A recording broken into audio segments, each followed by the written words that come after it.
Hi there, Greg here from the Trees and Roots channel.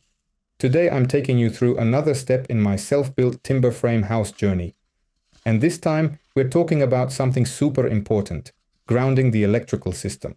Specifically, laying a grounding strap, flat steel earthing tape, around the foundation. Let's start with why I'm doing this.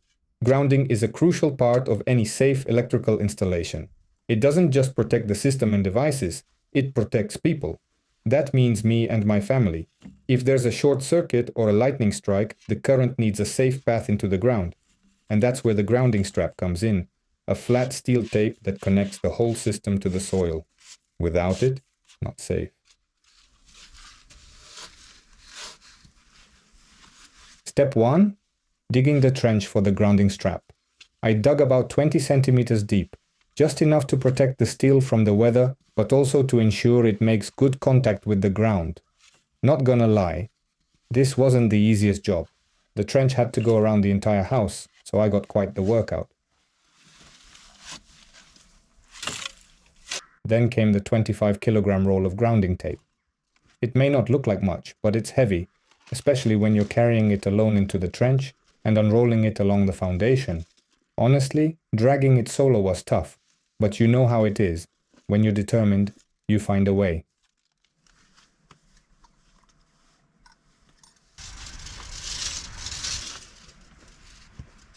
The grounding strap needs to be connected to the inside of the house, so it can later be linked to the main grounding bus.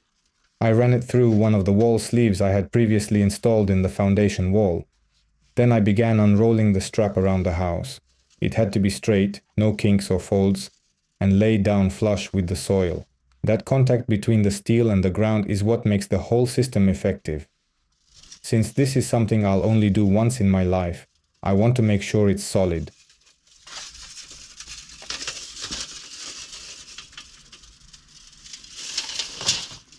Leave a strategic comment, #grounding strap, and I'll drop a heart on it. That way I'll know you've made it this far and really care about this part of the build. While working on this, I couldn't help but laugh a little.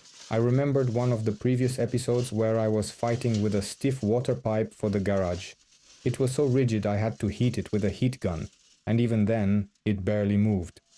This grounding strap gave me similar trouble, only this time it was cold steel instead of plastic. Again, strength, patience, and a bit of muttering under my breath. Just another day on the construction site.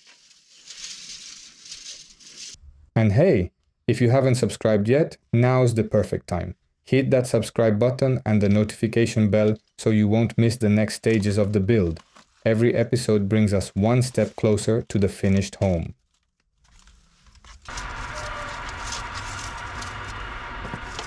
At the point where one strap ended, I had to connect it to the next. I used strong cross connectors, solid steel parts that provide good conductivity and long-term reliability. These joints are critical. They ensure the continuity of the entire system.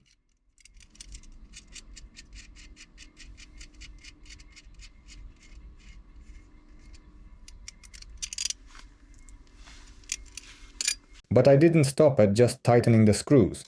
For extra protection, especially against corrosion, I wrapped each joint with anti-corrosion tape. That's one of those small details that can make a huge difference in how long this system will last. After all, steel and moisture? Not the best of friends.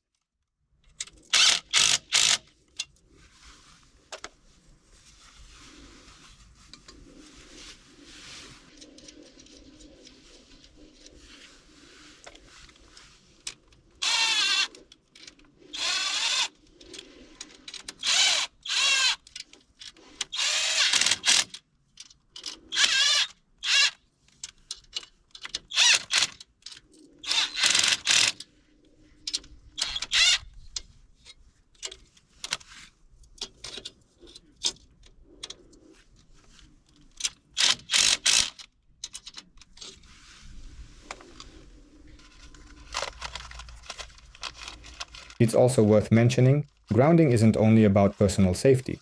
It protects your electronics too. These days we all have expensive devices, computers, TVs, smart home systems. One power surge and it's all gone. A properly installed grounding system greatly reduces that risk.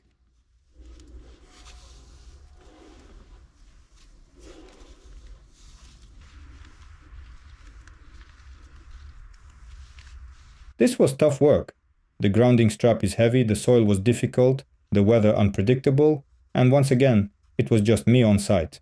But honestly, that's what I love about this build. Every stage is tangible work, real decisions, real progress. Step by step, I'm building something that's truly mine, and that's priceless. Thanks for watching.